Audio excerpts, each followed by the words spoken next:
Maganda umaga, tanghali, hapon, gabi sa zodiac sign na Pisces with the water elements. Okay, Lola Baby po nagpapakilala. Hello po ha. So bibigyan ko po kayo ng reading.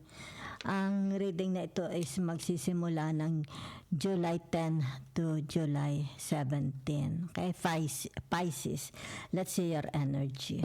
Okay? At titingnan po natin the past, present, your future, and the advice from the universe. Yan, ha?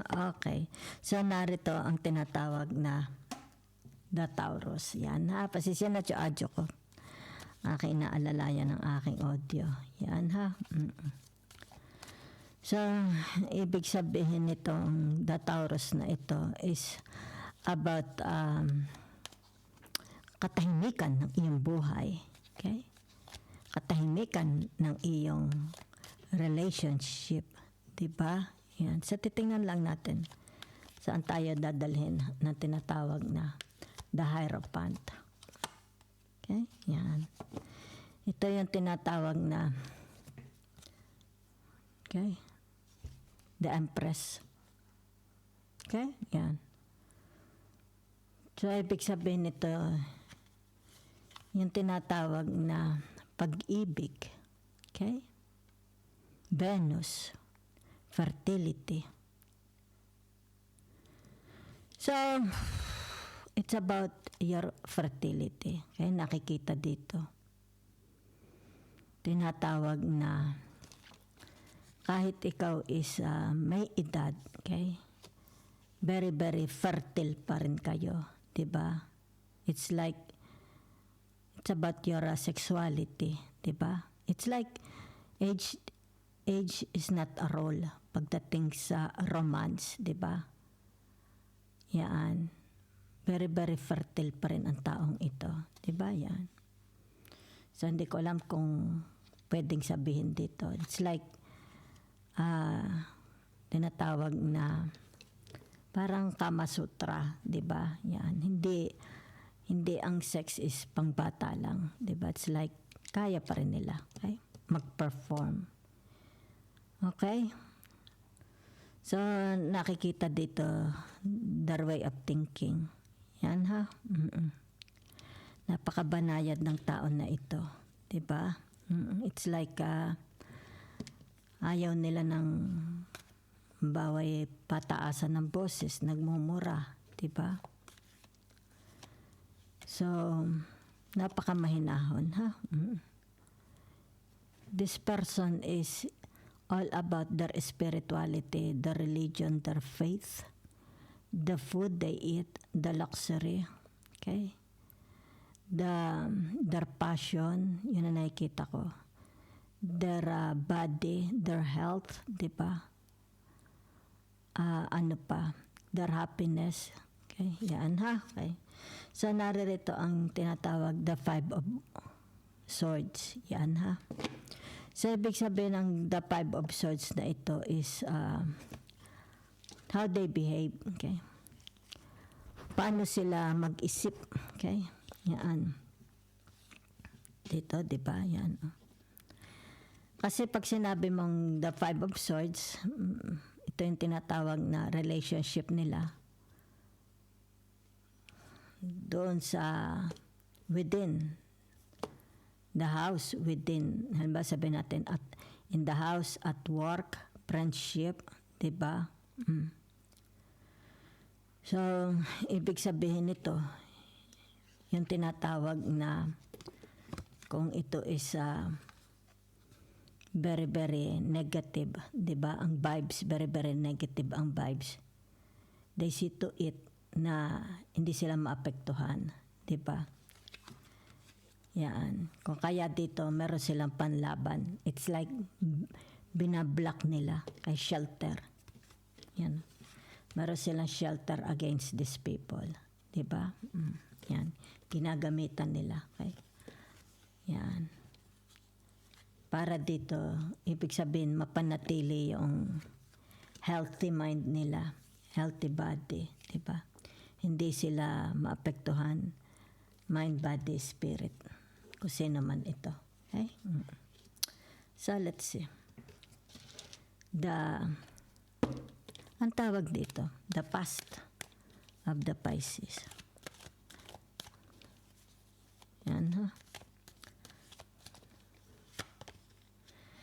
Okay. So nakikita dito, di ba? Your past.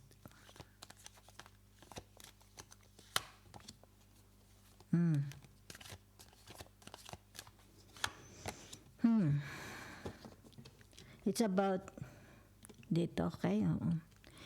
May binahirapan kayo magdesisyon from the past, di ba? Yan, oh. Kasi ito ang tinatawag na the two of pentacles, di ba? Yan. Maaring ito yung sabihin na nating, kasi dito narito, di ba? It's about your hardship. Yan, hardship. Pero nakikita mo, walang progreso, di ba? Mahina ang progreso. Yan. That's why nakikita dito na it's like meron kayong dilemma, di ba? Yan, sa pagpili, sa pagbabalance, di ba? Maybe sabihin na nating natapos mo ang pag-aaral mo, di ba? Pero at work, nakikita dito parang walang asenso, di ba? Maybe sabihin na nating baka kaunti lang ang bayad, di ba? Kaunti lang ang sweldo, okay? Yan. Kumbaga dito, hindi mo ma-harvest. Yan, ha? So, from the past, di ba? Marami kayong mga, let's say, siguro gusto mong ma-let go, di ba? Yan. It's like pros and cons, di ba? Yan. Marami kayong, yung kamay ninyo is punong-puno, di ba? Punong-puno. Na kumbaga dito, hindi ka magkanda ugaga, okay? Hindi kayo magkanda ugaga, yan. Alin baga din ang tatapusin, di ba? Alin din ang uunahin, di kayo magkanda ugaga, yan. Ha? Kaya dito nakikita, di ba? Yung tinatawag pagkapagod ninyo, yan ha. Pagod na pagod kayo. Mind, spirit, and soul. Pagkatapos, wala pang magandang kahinatnan, di ba? Maaaring sa karir mo, sa trabaho, sa marriage, di ba? Kaya dito, hindi ka na magkanda ugaga, di ba?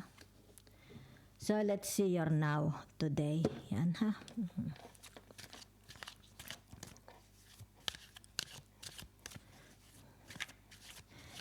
Kita mo yung energy niya, pinananatili mo ang iyong cool, pagiging cool, di ba? Yan. Kasi itong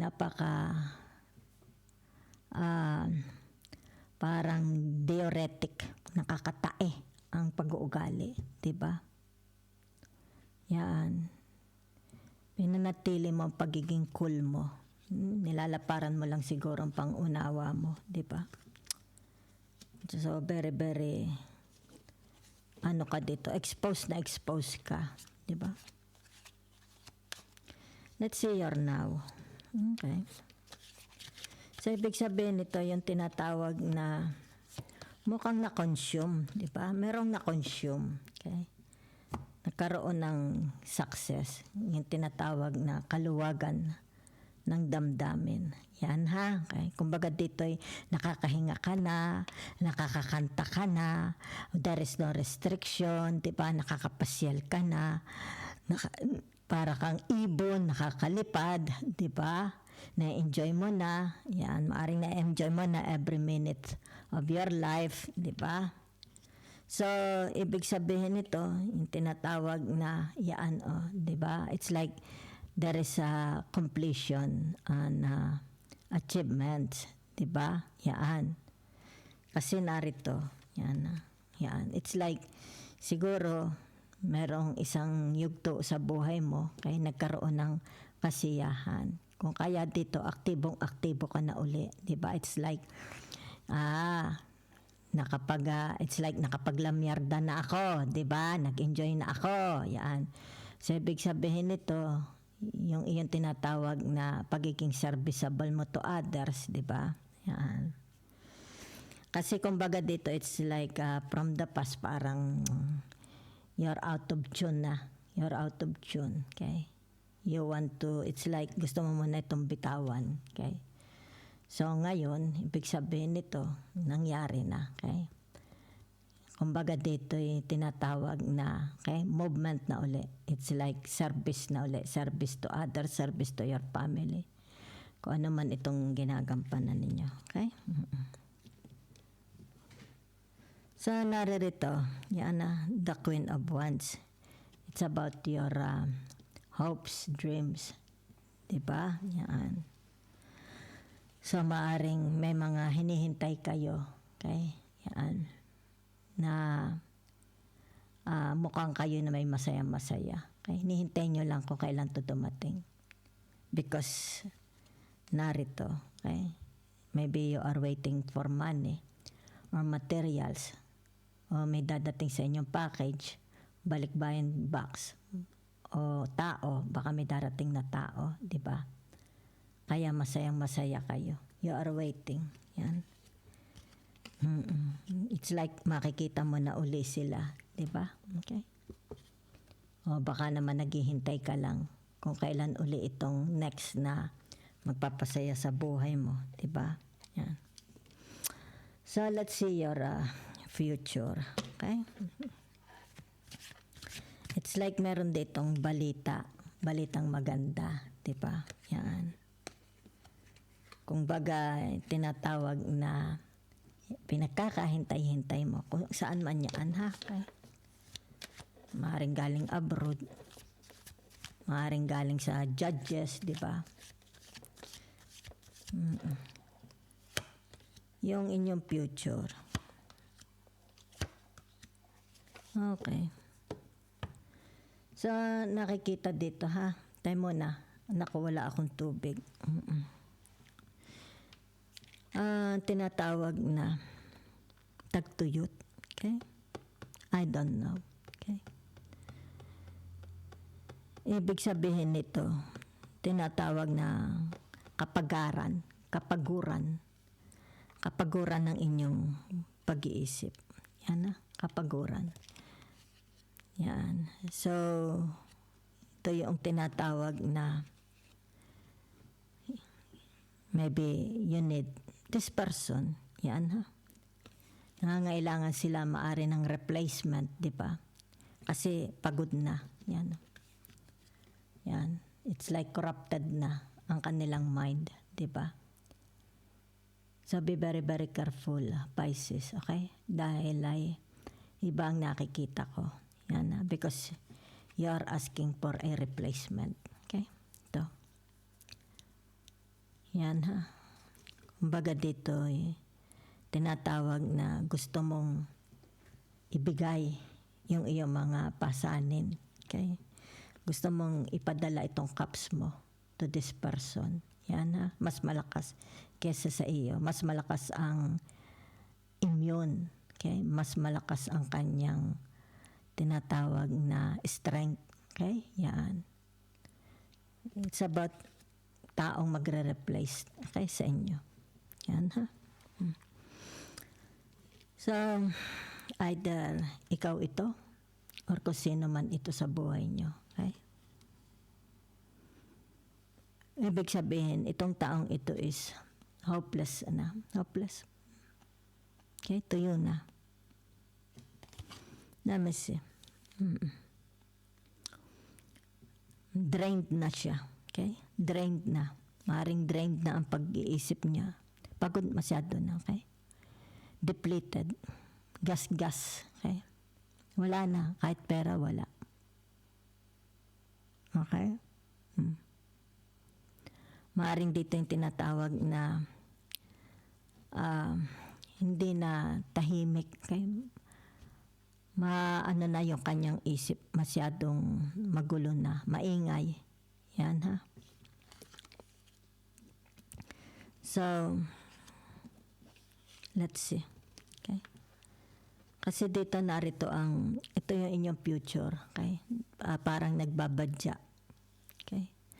Kung ano itong energy, yan ha, for your future, okay? So, ibig sabihin nito, tinatawag na be kind to yourself, okay? Be kind to yourself. Dahil narito ang tinatawag na the Five of Swords, okay? Baka ikaw ang tinatawag mga ilangan, okay, ng tulong. Because you need a replacement. Nakikita ko, hindi nyo kaya. From the past, diba? But to the present, it's like, kung maalwang ka ngayon, diba? Masarap ang pakiramdam mo, okay? Pero nagbabadya ang tinatawag na the future. Yan ha. So what I see for you is tinatawag na merong bibigay, okay? Alin man ang bibigay ay ang pag-iisip mo. Or ang bibigay is yung iyong body, your health bibigay, okay? Or maaring bibigay ang iyong pera, pwedeng maubos ang pera, di ba? Yan. Meron ditong bibigay. So be very, very careful, ha? Okay? Because you're facing a lot of, it's like napakaingay kung saan ka naroon. Maybe this is a group of people or responsibilities, di ba? Yan. Kumbaga dito, yung tinatawag na you're trying to be cool. Cool ka lang, di ba? Yan. You're trying to, pinalalapad mo pang unawa mo, di ba? Kasi very, very toxic. Okay? Very, very toxic. So, kung ngayon, wala kang problema, sabihin na natin mukhang wala kang problema, di ba? But in the future, maaaring ito yung tinatawag. May pangangailangan ka na. Kasi may bibigay. Okay? It's like, bibigay ang iyong strength. Bibigay ang iyong health. Diba? Bibigay ang iyong pag-iisip. It's like, you will become poor as a rat. Okay? I hope hindi ito mangyari sa inyo. Kasi ito na. Okay? Yan. So, let's see the advice from the universe. Anyway, this is only hula lang, di ba? Energy is very, very fluid, okay? Nasa inyo na yun, di ba? How you entertain this. So, sabi nga, let us all pray, okay? Let us all pray. Dahil naririto ang tinatawag na talagang babagsak. Okay? I think your health is babagsak. Your mind is babagsak. Okay? Maybe your immune system babagsak. Diba? Be very, very careful.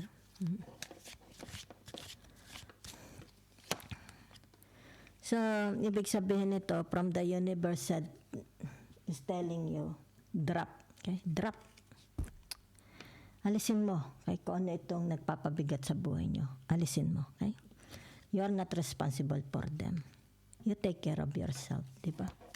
Before this manifest, okay? Before this come true, magkatotoo, okay? Yan o, okay? Ibig sabihin nito, if they are very, very toxic, yan ha? Always think of yourself, your health, your mind, di ba? Yan. So that's I see for you.